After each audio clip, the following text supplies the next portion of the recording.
I'm at about the 1 month mark with my locks, my new locks, and I'll just go ahead and show you what they look like, what they're looking like now.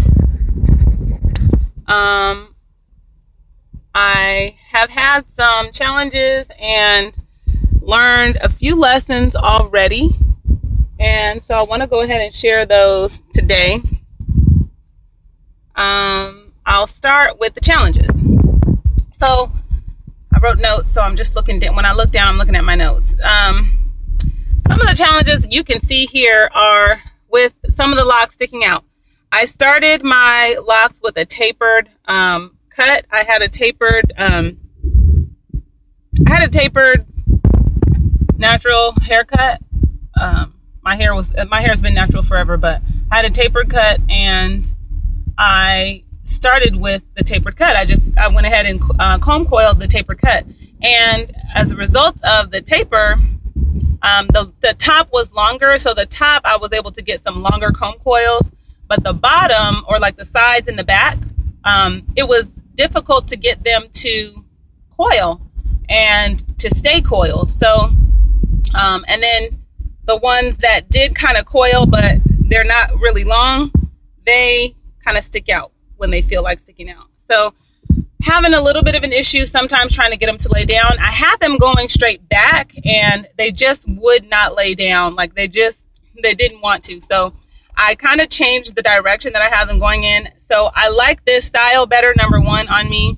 I think it shows my color a little bit better, but I also think that it's more conducive to what my locks want to do. They don't want to lay down. So I think in this particular style, they don't really have to lay down as well. So it works better. So I'm going with that flow.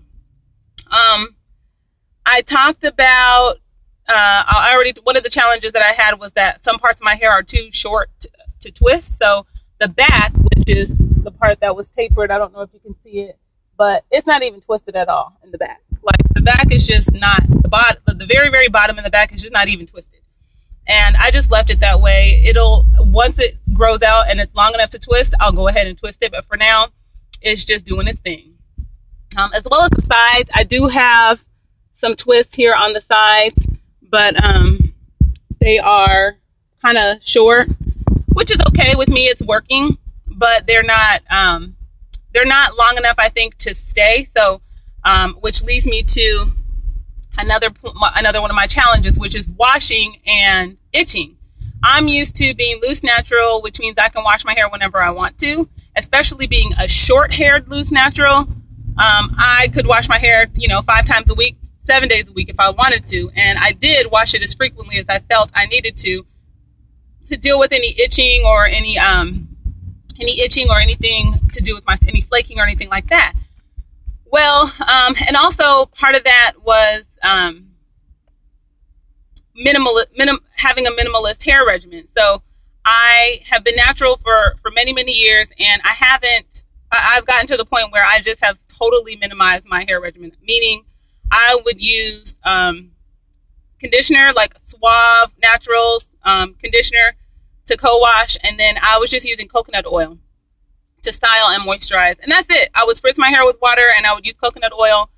Every now and then, if I was wearing a style where I needed smooth edges, I might use some like the olive oil Eco Styler gel to lay my edges down, and that was about it. I really was not putting a lot of product in my hair, and I really got to the point where I liked that. It worked for me. Well, now being locked, I'm not able to do that. I have to use, or I'm finding that it works better if I do use some type of product to keep the twists twisted. Otherwise, they just unravel, especially when I'm spritzing and trying to keep them moisturized with water. I'm not spritzing them heavily, but I am spritzing them just to keep some kind of moisture in my hair.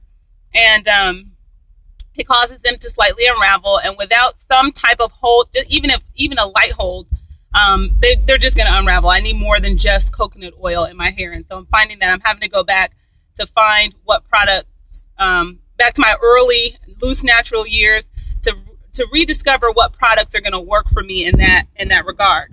And then my last challenge is that just from watching other people's videos and just kind of thinking about my initial attempt with locks and then my second attempt, just kind of being a little anxious and a little concerned about my partings. They're not particularly straight, and they're not exactly placed in any particular. You can't really see my partings right now because I don't have a fresh retwist, but they're not exactly straight, which I don't really care about. But I do care about the size of my locks. I don't want them to be super duper thin and small.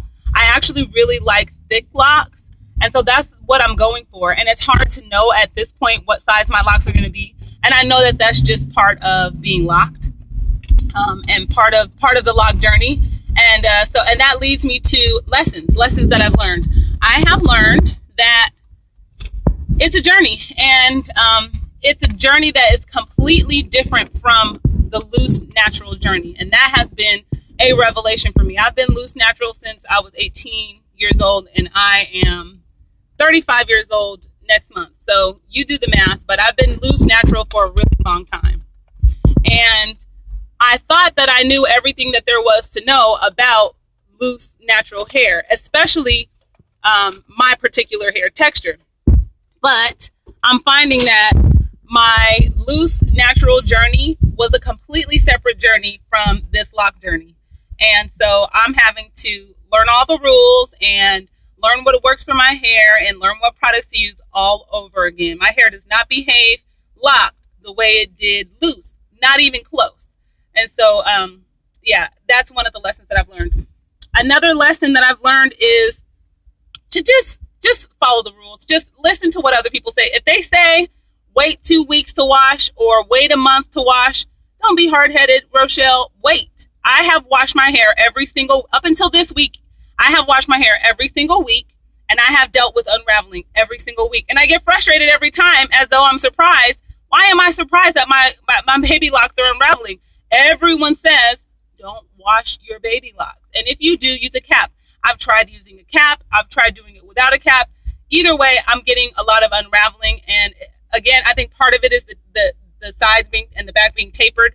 That's where I'm experiencing the most unraveling. But even outside of that, I really am not ready for washing. Like, my locks are just not mature enough to withstand, being washed. And I need to accept that. So I have not washed in over a week, and I'm really trying to stretch my washes out. That's a lesson that I've learned the hard way. And so I'm going to try to be as obedient as possible and avoid washing for at least the next 4 weeks if I can, so that I can give my baby locks a chance to mature past the baby infant stage.